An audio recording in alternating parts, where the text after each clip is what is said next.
Welcome back, y'all. Today we're going to be taking a look at Austin Simmons scoring drive versus UGA because a lot of Tennessee fans are wondering what's going to happen if Gaston Moore has to play. Can he find some opportunities down the field versus Georgia's defense? Absolutely, he can. We're going to see that today. And also, Ole Miss runs a very similar style of offense to Tennessee. So on the first play, it's 1st and 10. Keep in mind, this is only the second series on offense for Ole Miss. Colin Simmons has not thrown a pass in this game at all. He is cold, straight off the bench. Yeah, he warmed up some, but y'all get the point. So on defense, right? Kirby Smart's thinking, hey, we're looking for the deep pass. So they're playing quarters coverage, which looks about like this. Okay, everyone is playing deep. That's what quarters coverage does, is it tries to stop all of the deep passes. So these guys right here at linebacker, they should be kind of just playing like a middle zone. This guy right here is going to be playing in the flats, and everyone up front should be coming, but we'll talk about this outside linebacker here in just a minute because he's not going to end up coming based off of the look that Ole Miss gives them. So on this play, what we're going to have from Ole Miss is a play action boot. So running back comes out here, and then quarterback fakes the handoff, comes on over here.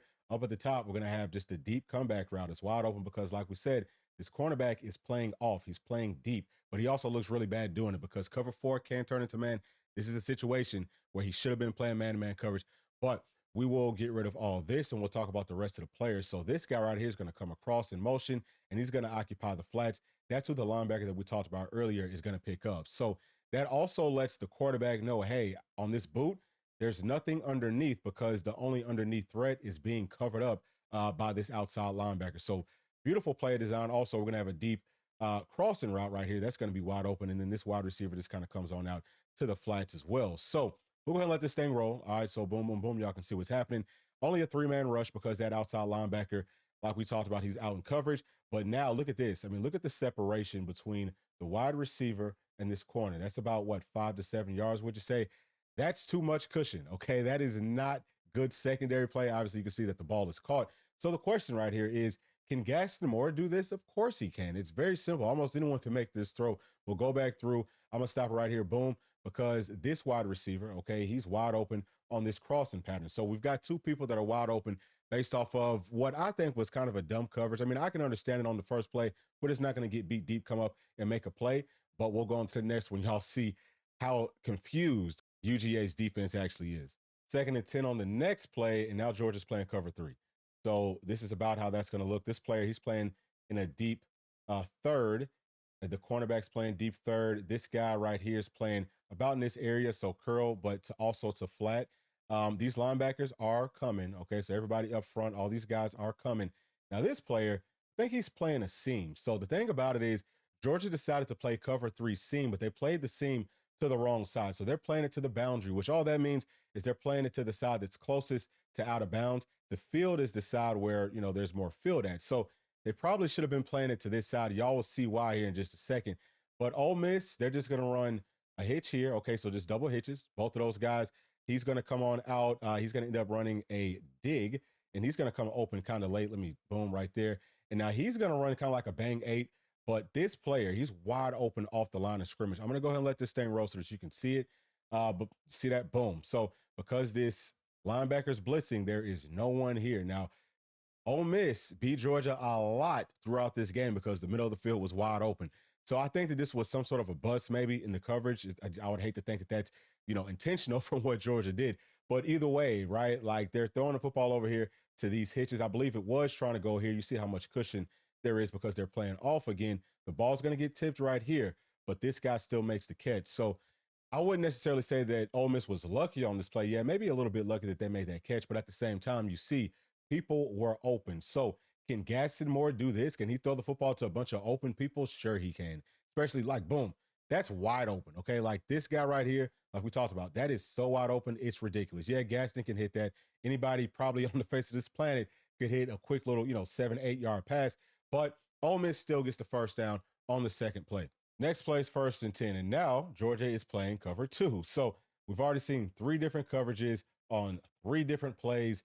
They have no idea what the heck is going on. And I'm not talking about the players. I'm talking about the coaches. This is ridiculous. So on this play, the cover 2 portion of it doesn't really matter necessarily because this is going to be just like a little orbit motion, but it's a halfback delayed handoff.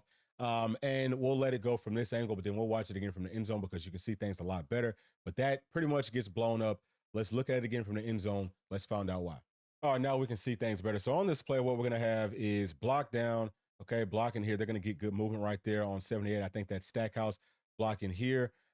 He's going to pull around. Okay, he's going to get this in guy. Doesn't do a great job right there. And he's also pulling around. He's supposed to be getting number 5 or the first man to kind of show through that hole. So let's go ahead and let this thing roll, and we'll see exactly what happens. All right, so boom. At this point, what we're seeing is number 13 does a good job of kind of getting up the field, almost blowing this up, but you still have a lead blocker here. Now, this running back really, the play was designed to go here, but he sees this little quick hole, and he thinks, hey, I can run it this way. But because the offensive line, like we talked about, they're blocking that way, which means that the defense's butt, okay, is this way, right? So this is their free side. He's actually just going to run right into the free half of, I think, number 97 right there. And that's why that play gets stopped. So that was really more so on that running back, just not, going through the play the way that it was designed. But I mean, you have to give Georgia's front credit because 13 did a really nice job of setting that edge. And then also 97 does a good job just of, maintaining his gap, keeping that outside shoulder free and making a play right there backside. 2nd and 10 on this play, and this one really just gets blown up. So we're starting off from the end zone so that we can pay attention to this box because that's really all that matters right here. Should be pretty quick. So on this play, what happens is this guard right here, I think he probably should have at least tried to bump this tackle or this end right here, but he just gets straight up the field and gets to the second level. We'll have this tackle that pulls on around, and he tries to get to this guy coming up the field. But I mean, obviously, whenever this guy is coming unblocked, the running back's right in his face. This play's blown up. So could Gaston Moore help out here for sure? Because he's been in our system for such a long time that he'll understand, hey, this play ain't going to work based off of how it's supposed to be blocked in the front and all that different type of stuff. So yeah, I think that Gaston could definitely handle this play. He could get us out of this play, get us into a better one. Try the little misdirection stuff right there with that jet motion. But that doesn't do anything if you're not blocking the guys on the inside. I don't think that guy was intentionally left that unblocked. So that one's just blown up. That's another good job, I think, by Georgia's front. All right, next play is 3rd down and 11. We're going to have a cover 1 man. So man-to-man right here, man-to-man right here. He's going to be playing over the top. This play right here ends up being manned up on this tight end that's coming on across. We got man right here. Georgia's going to blitz. Also going to bring like a little twist right here. Boom. Coming, double A gap. Then we've also got this man's playing right in the middle of the field. So let's get rid of that. The main thing to pay attention to is down here. We've got double slant. So slant here and then slant here. This is where the football is going. Watch how bad this cornerback plays this, all right? So it looks like he's head up, okay? Maybe he could have been playing outside leverage. I don't know exactly what George is doing within this scheme, but I would think that he should have been inside leverage because there's no real inside help, right, for this player out here on the outside. So watch what happens as this thing goes through. Boom. That's horrible, right? Like you give up the inside that easy. That is absolutely horrible. Do you think that Gaston Moore could throw a wide open slant like this? Sure he can. Okay, like we start throwing slants like this, like in the 3rd or 4th grade. That is an easy pitch and catch. That's all day, baby. That is money. So this is kind of like what I'm saying. We will get through the rest of this drop, but I think that y'all might be getting the point that even with all the blitzes and stuff that Georgia did, this is a 3-step drop. The ball is coming out of the quarterback's hands quick. And if you're going to, lose off the line of scrimmage, if you're a Georgia cornerback, yeah, we're just going to throw an easy slant all day long, dude. And that's very close to a 1st down. 4th and 1 on this play. We're going to have man-to-man coverage again. All right, so it's man everywhere. We're going to have this guy playing in the middle. Everyone up front's coming. All right, they're all coming. He's going to come around. Everyone else, okay, all these guys are coming. But like I said, it's just manned up pretty much like the exact same play previously. But the ball's coming to this guy that's just kind of shuffling out in motion. He's going to be manned up with this guy. We'll get rid of all that. But this player is going to end up running a slant. So they're killing him on slants. And I mean, that's about as easy of a route to run and to throw, especially whenever it's that wide open. And to have the guts to do that on 4th and 1, I think that speaks volumes. But I don't know if it's really even guts or if it's just taking candy from a baby. These guys can't cover, coach. They can't cover man-to-man. So very, very easy pitch and catch. Let's go on to the next one. 1st and 10 right here. We're going to have a cover 3 seam. This time they're going to play the seam, which is going to be this guy playing it to the field side. That makes a lot more sense, doesn't it? So you got to give him credit for at least figuring that little portion of it out. But this is about how the cover 3 looks, y'all. All right, just to make sure that everyone knows what the heck is going on. He's going to be playing curl to flat. Okay, so down, there, and then same thing for this guy over here. So Georgia's going to be bringing these guys. All right, so what Ole Miss does on this play, very similar to things that Georgia likes to do on offense. They're going to fake the wide receiver screen. This guy's going to fake like he's blocking. He's going to come on out, okay, on a wheel. This player right here is going to run a post, okay? So essentially what's going to end up happening, we're going to let this thing roll because it will be an incomplete pass. But boom, at this point, right, because these guys still have to do what they're supposed to do within their zone, but they're seeing this action, see how hard he's coming down.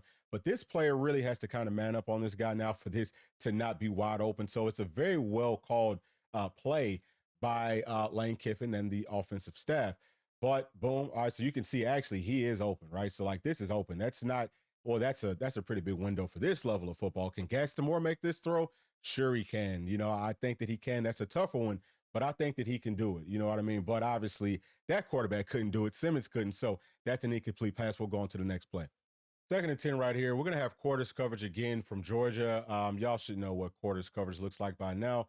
It's about like this. But actually down here, this is going to end up being manned up. That's what happens sometimes in quarters coverage. If there's no other threat to your side, then you just man that up.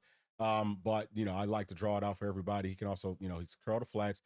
Should be a middle zone, but actually they're going to run blitz on this. So this is actually a good play call by Georgia because they kind of felt that there was a run coming. It's coming right to the gap that linebacker is blitzing to. So the good thing for Ole Miss, though, is that they've got that fullback as a lead blocker. So, you know, they've got some room to run, right? I mean, that's about 4-ish yards that they get on that play.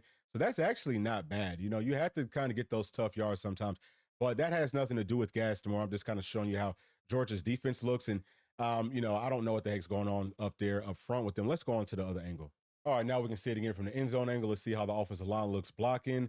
All right, boom, boom, boom. So at this point, pretty good job, right? It looks like things are starting to open up, right? We've got the lead blocker that should be coming through. You know, number 11 looks like he's handled. 93 looks like he's handled. So it's just up to the running back to kind of get up through this hole as quick as possible. But Georgia does do a good job of closing that hole up pretty quickly. So I give them credit for that. But I feel like with our running backs for Tennessee, I mean, we get downhill, baby. And if we're going to pity pat around, we're going to find the hole. And I think that we'll get more yards. But I think that that's also pretty good by Ole Miss because you have to run the football and try to keep Georgia honest. 3rd and 7 on this play. We've talked a lot about Georgia playing man-to-man coverage or cover 3, like one high looks on 3rd down. So they're showing that pre-snap, but they're going to flip this to cover 2. So this safety that you can already see he's starting to leave, he's going to be playing a deep path. This safety's playing a deep path. The middle safety that's showing that one high look, he's playing a middle zone here. Cornerback is playing in the flats, but they're going to sink. Same thing over here, flats, but he's going to sink. So I think that this was a good idea in theory by Georgia's defense, but the problem is Lane Kiffin is just, I think he's just a little bit smarter. So everyone's just going to run to the sticks because I think that they've realized at this point, hey, Georgia really doesn't know what the heck's going on.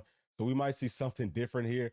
Let's all just run to the 1st down and turn around and see who's going to get open. So this is beautiful just because they're going to read this. Watch this. Boom. At this point, the ball's coming out of the quarterback's hand and the wide receiver is just starting to come out of their break. Now, the problem with Georgia's defense here is that they're covering grass. This guy's kind of in the passing lane, but he's covering grass. This guy really is covering absolutely nothing. So this player is wide open. Had to be able to throw the football on time. Is it a difficult throw? Maybe just a taste. I think it's more about the timing of it. And can Gaston Moore do this? You damn right he can. Absolutely he can. College quarterbacks make these types of throws all the time. It's, you know, again, it's just about the timing. So, you know, playmakers are making plays out there. That's a very easy 1st down for Ole Miss. All right, y'all, last play. This is just going to be a run right up the middle on Georgia's defense that supposedly you can't move. You can't move these guys, right? But Ole Miss is going to move them very, very easily. This is going to look like light work, okay? So that's about how the block is going to look up front. Let's go ahead and let this thing roll because I want for y'all to see what happens. Boom, okay? Boom. That's there, baby. Everybody's picked up. You know, you choose a side here or you can go there. Actually, the first side makes the most sense because there's no one in the middle of this football field, and that's where he goes. He gets skinny. He gets into the end zone. So, yeah, you can run the football on Georgia, too. All Ole Miss had to do, as we've watched this entire drive, is just pick up people. Like, just don't not block anybody on the plays that they actually block people, right? Like, that they're not just leaving people unblocked.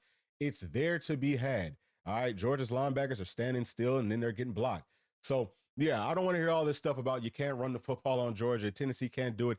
No. We can win by running the ball, I think, down Georgia's throat, just like Ole Miss did on this play, right up the gut. And then we can also use our backup quarterback if push comes to shove to do some very easy, simplistic things because Georgia doesn't have some, world beaters in pass coverage, whether that's the linebackers, whether that's the secondary. The pass rush hasn't been crazy, okay, just on this drive, really in this entire game. So feel very confident about it. But that is it for this video. Hope that y'all did enjoy. Please share your thoughts down in the comment section. And as always, please make sure to like, subscribe, hit that notification bell, share with your friends, family, and other volunteer fans. See y'all on the next one. Thanks. Peace.